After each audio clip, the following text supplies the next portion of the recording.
ఇంకా ఆయన వదిన ఆమె పురంధేశ్వరి, ఆమె జాతీయ పార్టీ, అందులోనూ అధికార పార్టీ, కేంద్రంలో అధికార పార్టీలో ఉన్నదానికి ఇక్కడ అధ్యక్షురాలు. కానీ అజెండా మాత్రం మొత్తం చంద్రబాబు నాయుడు. ఆమె అడాసిటీ అహంకారం అది అర్థం కావట్లా. మొన్న రాసిండేది ఏకంగా రాష్ట్రంలో ఉండే అధికారులందరినీ పెట్టుబడేసింది.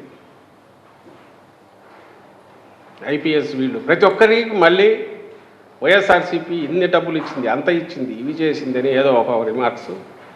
అలాగే ఏం చూసి ఏం చేయాలి, ఈసీ బాధ్యత ఏంటి, ఎవరిని పెట్టాలనేది కూడా రికమెండేషన్ ఇస్తూ, బహుశా చంద్రబాబు ముఖ్యమంత్రి అని అనుకుని ఆమె రాసిందా, లేక ఈసీ అంటే మా పార్టీ దీని తరపునే పనిచేస్తుంది కదా అని ఆమె అనుకుని పెట్టిందా?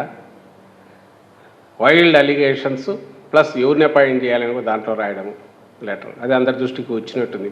మా వాళ్ళు రియాక్ట్ అయ్యారు, అందరం అవుతున్నాం. ఇది ఎందుకు చేసింది ఆమె?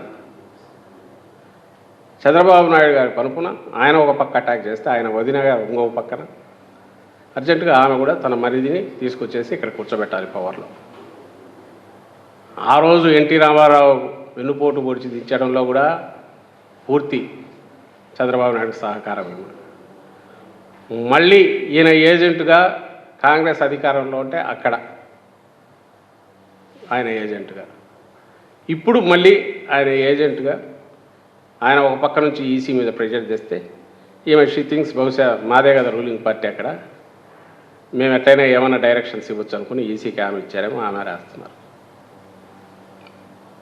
ఇవి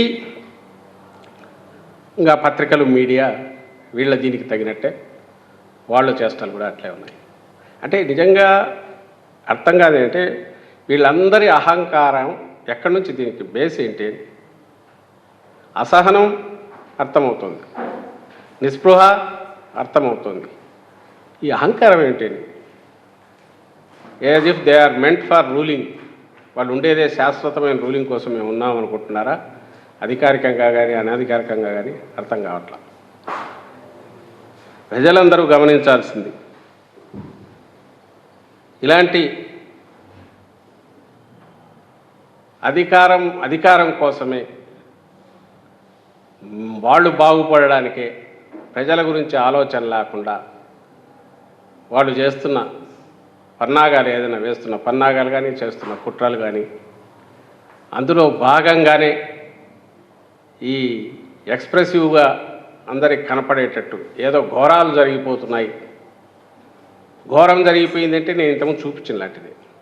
అంటే ఒక వ్యవస్థ, అందులోనూ ఇండిపెండెంట్ వ్యవస్థ, ఏ వ్యవస్థ పరిధిలో అయితే, ఈసీ పరిధిలో అయితే స్టేట్ అడ్మినిస్ట్రేషన్ కూడా పనిచేయాల్సి ఉంటుందో, ఇంక్లూడింగ్ సెంటర్తో సహా కాన్స్టిట్యూషన్ ప్రకారము, దాని మీద ఈయన అప్పట్లో ముఖ్యమంత్రి హోదాలో ఉండి వెళ్ళి అటాక్ చేయడం, మాటలు కూడా విన్నారుగా. ఇంకెందుకు అందరం క్లోజ్ చేసుకోండి, రిగ్గింగ్ చేసుకోండి అని ఈసీతో అంటాడు. ఆ అడాసిటీ, ఆ రోజు అదే అడాసిటీ, అదే అహంకారం, ఈరోజు కూడా అదే లెక్కలేనితనం, అదే అడాసిటీ, అదే టేకన్ ఫర్ గ్రాంటెడ్నెస్, అహంకారం. ఆయనకు కానీ, పురంధేశ్వరికి కానీ, రామోజీరావు బ్యానర్ హెడ్డింగ్లో కానీ, ఈడ్చి పారేసిన ఈసీ అనడంలో కానీ, రాధాకృష్ణ వెకిలి ప్రాతల్లో కానీ, దేంట్లో అయినా సరే నిజంగా ఎవరు మీరు ఎవరినైనా గమనించండి, ఇంతవరకు వచ్చిన గవర్నమెంట్లు కానీ, ఇంతవరకు వచ్చిన రాజకీయ పక్షాలు కానీ ఇంత అసహ్యంగా, ఇంత దుర్మార్గంగా, ఇంత అహంకారపూరితంగా ఎప్పుడన్నా ప్రవర్తించాయా? అండ్ ఈరోజు ఎవరైతే పోటీ పడుతున్నామో వైఎస్ఆర్ కాంగ్రెస్ పార్టీ, అలాగే మా నాయకుడు జగన్మోహన్ రెడ్డి గారిని, ఏ రోజన్నా ప్రజాస్వామ్య సూత్రాలకు భిన్నంగా ఇలా వ్యవహరించాము? ఈ తేడా గమనించాల్సిందిగా మేము ప్రజలందరినీ కోరుతున్నాం. ఇంకేం